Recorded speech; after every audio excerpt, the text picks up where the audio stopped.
Hello and welcome to this explanatory film which will tell you exactly how I will go about determining who is the greatest of all time in their sport. Who is the GOAT? Now I've made the film and it's about an hour long, so what I've done, I've split the film into 3 more or less equal parts. You should watch them consecutively in order, parts 1, part 2 and then followed by part 3. Hello there and welcome to this film on how we will go about determining who is the greatest of all time in their sport. Firstly, a gender-neutral way of describing sportswomen, sportsmen, footballers, tennis players, sports stars or whoever is to refer to them as athletes. The word athlete derives from the Greek athlein, meaning to compete for a prize. Athletes in ancient Greece were prize fighters or contestants in the games. So please don't tell me that Lionel Messi is a footballer, or worse still, call him a sportsman. A sportsman is someone who goes hunting. Everybody from now on will be referred to as an athlete. The most frustrating and biggest waste of time in the world right now is the discussion on who is the greatest of all time. Who is the GOAT? The discussion has divided one's close families, led to divorce and loneliness. The soon-to-be Sir Tav Chlordane will receive his honour for services to mankind. In this one single piece of work, he will establish just exactly who is the greatest ever. His name will go down in history and be used in the same conversations as Mandela, King, Freud, Gandhi, Pascal, and Darwin. In establishing exactly who is the GOAT, he will rely on facts, tangibles as it were. I know you cannot hold a baseball World Series, but the winners are presented with a trophy and individual players a ring. The winners' names are written into history. They have now become facts, and provided they have done it legally, they will forever be known as the winners of that competition. Believe you me, the amount of time I have spent on today's emotive topic can be measured not in days and weeks, but unfortunately in months and years. That time and emotional investment would have been well spent had I solved the topic. This subject will not be solved in a pub or a bar with misinformed bigots, obsessive allegiances and blinkered and unbalanced opinions. I have made it my purpose, my duty, to finally put to bed the age-old discussion and argument. I will take opinions out of the conversation and I will tell you who is the number one ever in their sport, who is the greatest of all time. In my dark attic, I shut myself away from society and created an algorithm that took into account every aspect of sport that had any influence on success. And I mean every aspect. It included career length, success, win-loss ratio, injury, parental help, relative team strength, era, competition, and many, many, many more.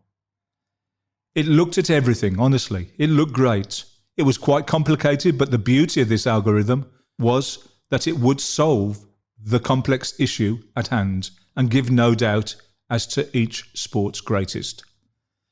I used it on several athletes that would certainly be in the mix of being the GOAT, but the results still didn't definitively solve the issue, and indeed I found myself disagreeing with the results of the robust math.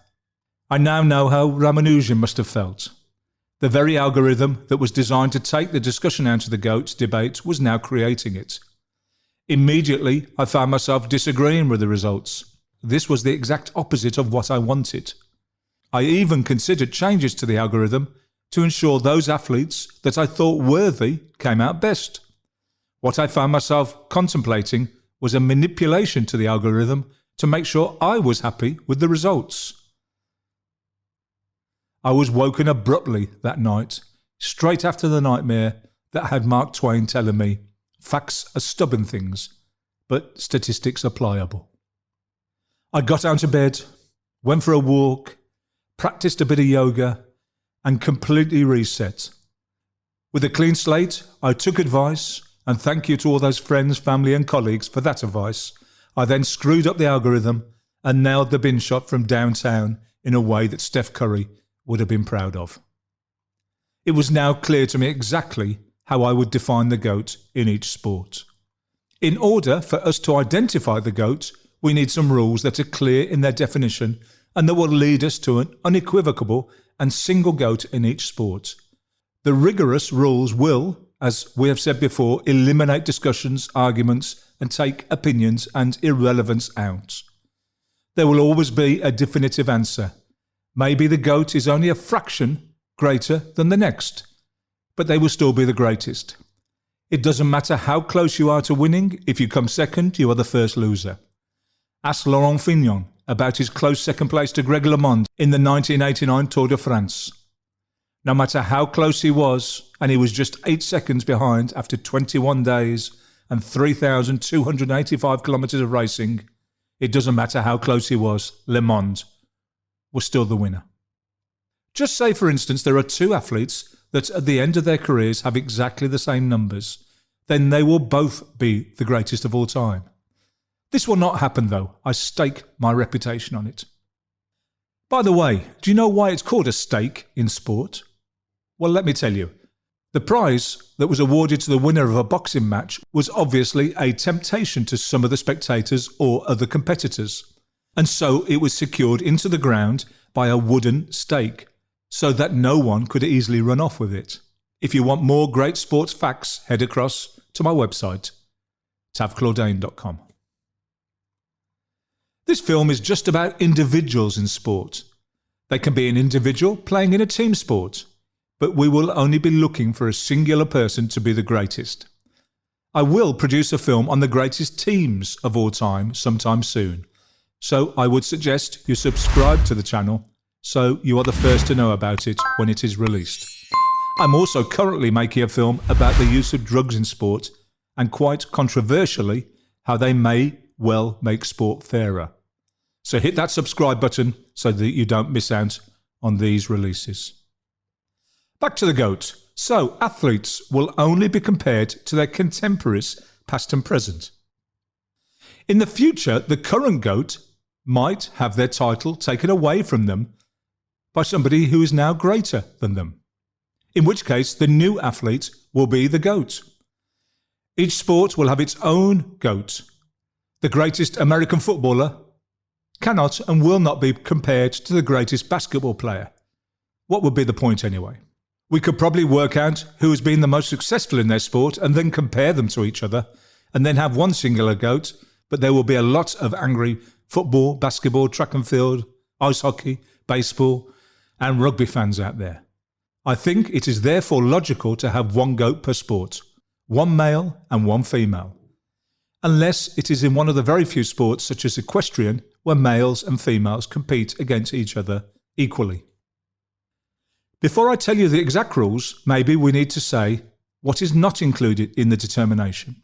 These categories were included in the original algorithm. These are now not used in defining the GOAT. Directly or indirectly, the GOAT will have had all of them affect them one way or another in their careers. They might have benefited from some or been hindered by others.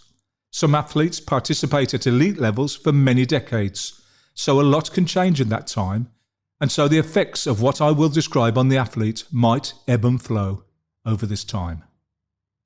So here we go. I will explain them in no particular order. Determining factors that are not included in the analysis are the longevity of career. Whilst very important, a flash-in-the-pan athlete who wins everything for a limited period of time will struggle to be recognised as the greatest.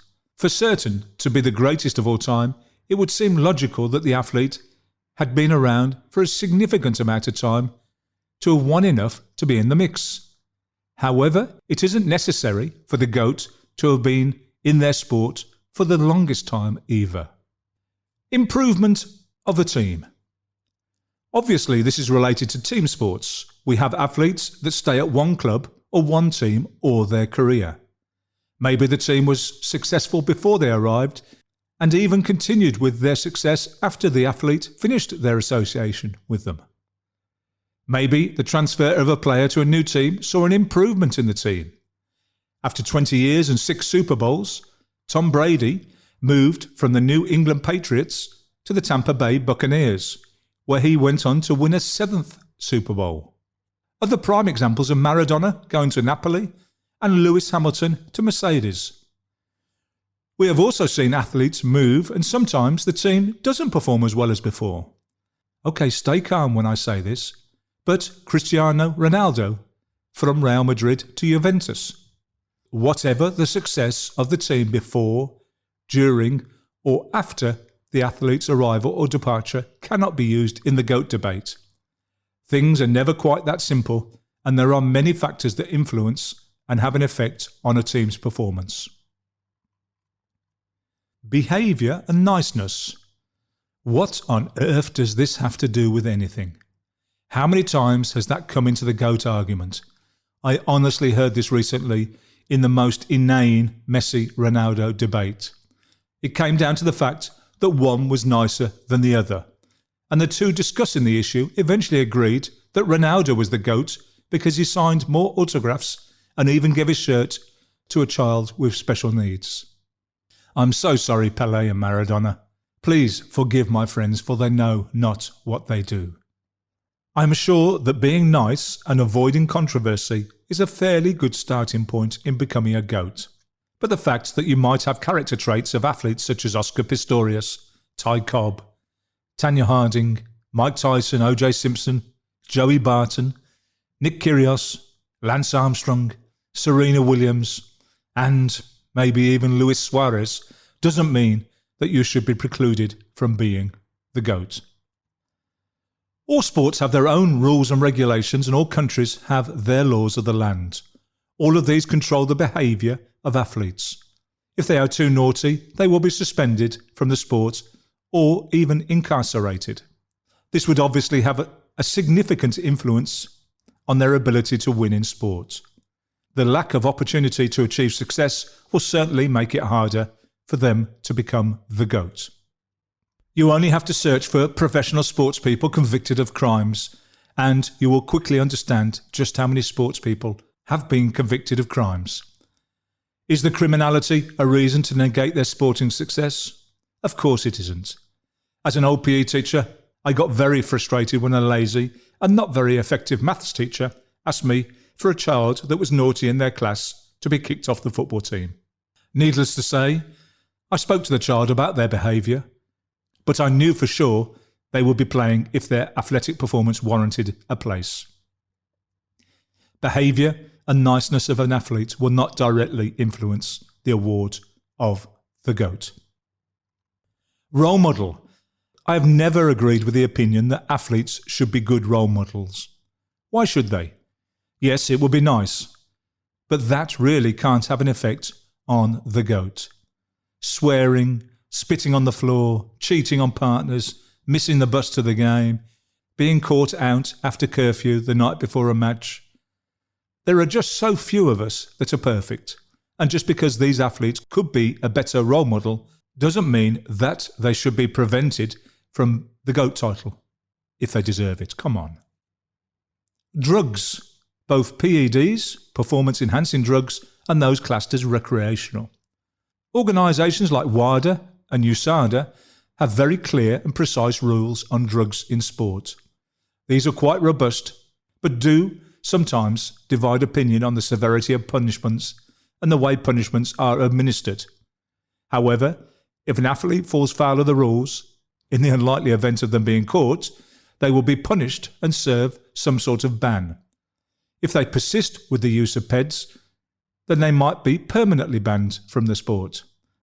With the advances in science and also drug testing, any athlete who retrospectively fails a drug test or is found guilty of cheating as a result of a whistleblower, then any victories gained as a result of the drug use may well be taken from the athlete and awarded to the second-placed individual or team in that competition that was affected.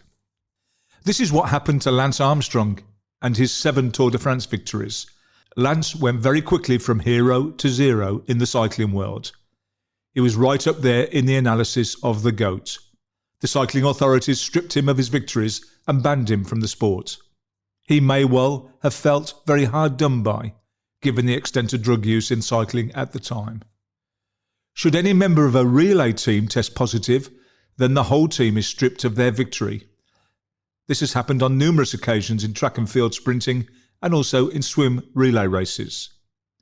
This time away from competition or the removal of victories will adversely and significantly affect the potential of athletes for goatness. I know there are many accusations and gossip about certain athletes taking PEDs, but we can only deal in facts, proved beyond all reasonable doubt by science or even in a court of law. All of you that think a mere hint of drug use or scandal should prohibit that athlete from the GOAT discussion need to wake up and have a good look at the state this world is in. While some don't agree with the whole drug thing, be careful for what you wish. You will be really surprised as to the extent of drug use, accusations, hearsay, missed drug tests, etc. in sport. The use of recreational drugs once again will be handled by the relevant authorities in individual countries or regions, they being the police and the courts. Punishments are determined and enforced, and they are related to the drug use. Sometimes the sports governing bodies issue further punishments, but that is where the punishment ends. It's highly likely that the GOAT isn't a marijuana smoking pothead, but if they were, they could also be the GOAT. By the way, I'm in the process of making that potentially explosive film and report about the use of drugs in sport and about how they might actually make sport fairer. Believe you me, this will make you look at the use of performance-enhancing drugs in sport in an entirely new way. As I have said, I have written the script, I just need to make the film. Please subscribe to ensure you're the first to see it. Financial reward. I love this part. Well, such and such earns that much, so they must be better. Maybe that athlete just has a very, very good agent. Or unfortunately, they just missed the new TV contract and were the least paid in the team, but one of the best players. There have been many cases where there has been a complete disparity of earning between great athletes.